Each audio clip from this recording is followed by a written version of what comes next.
When life gives you lemon, make a lemonade.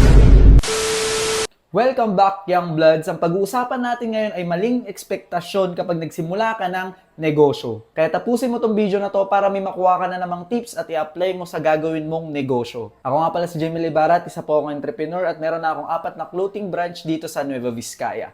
Let's go! Bago tayo magsimula guys, ikukwento ko lang yung background ko bago ako mag-start ng business. Kasi ngayon nauuso ang business mindset, hustler, grind. Kasi sa panahon ngayon, parang pag may business ka, cool ka eh. Parang ikaw yung the man, di ba? I-story ko lang bago ako pumasok sa business world. Akala ko dati, pag nagsimula ako ng business, sarap na agad ng buhay ko. Pero simula nung nag-business ako, dun na nag-start yung kalbaryo ng buhay ko. Bata pa lang ako, isa na rin ako sa mga gusto mag-business talaga. Kasi DNA ko na yon, kasi yung nanay ko tsaka tatay ko, may negosyo kami dati na kainan sa umaga, sa gabi naman inuman. Kaya before, lahat ng needs namin nabibigay ng mga magulang ko. Pinipilahan pa dati yung inuman namin tsaka videokehan namin dati. Almost 10 years din nag-business yung nanay ko. To cut the long story short, taong 2014, nalugi po siya. So dun kahit papano nagbago yung shift ng utak ko. Kasi akala ko pag nagnegosyo ka, yayaman ka kaagad, paldo ka kaagad. Pero nung dumating na yung point ng ganun na yung buhay ng mother ko, dun na nagbago din lahat. Fast forward tayo, ako din nagsimula nagnegosyo. Yung lagi kong kinikwento sa inyo, networking business. Usually, sa una, sobrang excited ka, sobrang hype ka. Pero pag tumagal, unti-unti, parang feel mo walang nangyayari. Parang feel mo walang nagbabago. Pero yung mga bagay na yon, hindi pala siya mali. Part pala yun ng pagbibusiness. Kasi tandaan nyo guys, sa negosyo, hindi araw-araw Pasko. Sa dinami-dami ng product na binenta ko na kung ano-ano, tsaka ako lang nahanap talaga yung para sa akin. And hindi lang yun months, hindi lang yun year, almost decade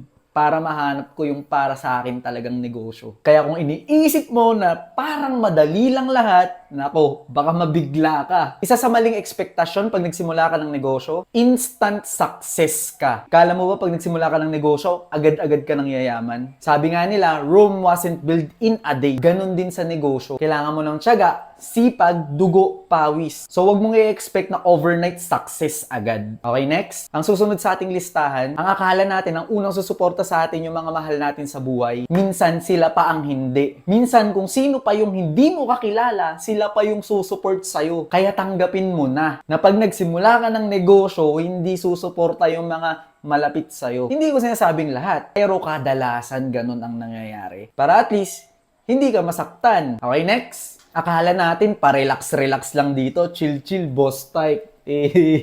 Maraming paperworks, maraming planning, maraming decision making. Most of the time, puyat. Pero tandaan mo, ang hirap ay parte yan ng success. Hindi siya kabaliktaran. Kaya iset mo na yung mind mo. Pag nagnegosyo ka, mahihirapan ka talaga dito. Tanggapin mo na. Okay, next. Isa sa mga listahan natin, pag nagsimula ka ng negosyo ay walang problema. Pero sa totoo, kaya ka nagnegosyo para sumolve ng problem. Kung wala kang problema, baka wala ka sa totoong negosyo. Kaya dapat handa ka sa mga challenges. Sabi nga nila, when life gives you lemon, make a lemonade.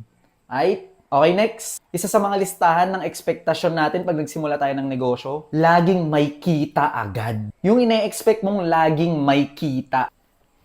Sana nga, di ba? Minsan may kita, madalas wala. Pero gaya ng sinabi ko, dapat matanggap mo na yon. Kasi pag nagsimula ka ng negosyo, lahat ng kikitain mo dyan, hindi mo pera yon. Pera ng negosyo mo yon. Kung gusto mong kumita ng malaki, matuto kang mag-reinvest.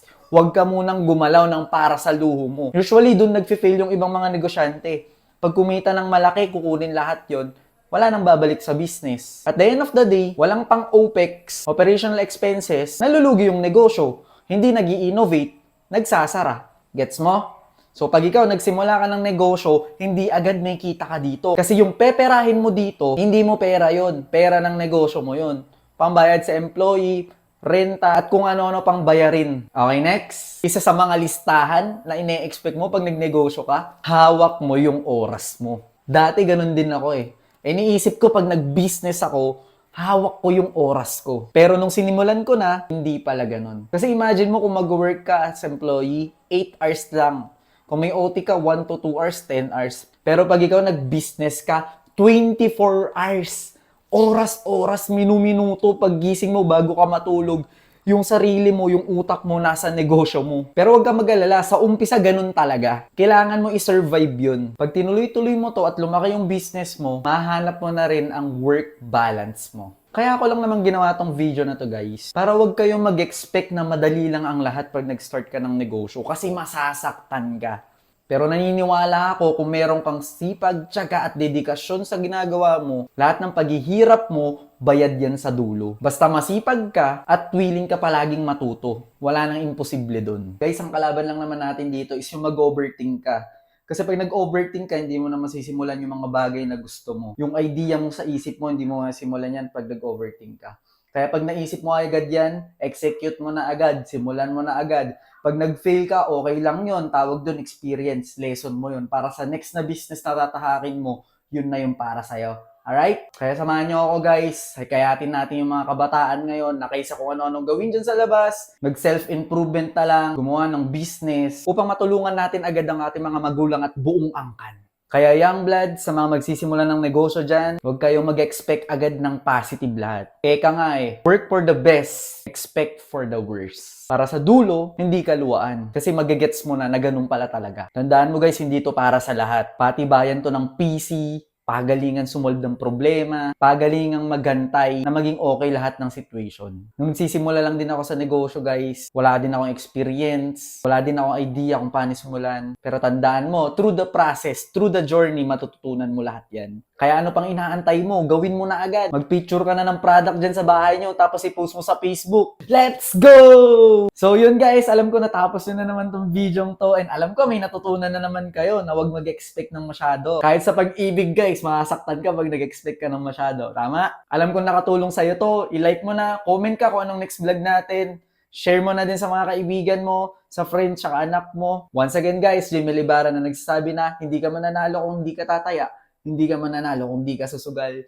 Thank you for watching. See you next vlog.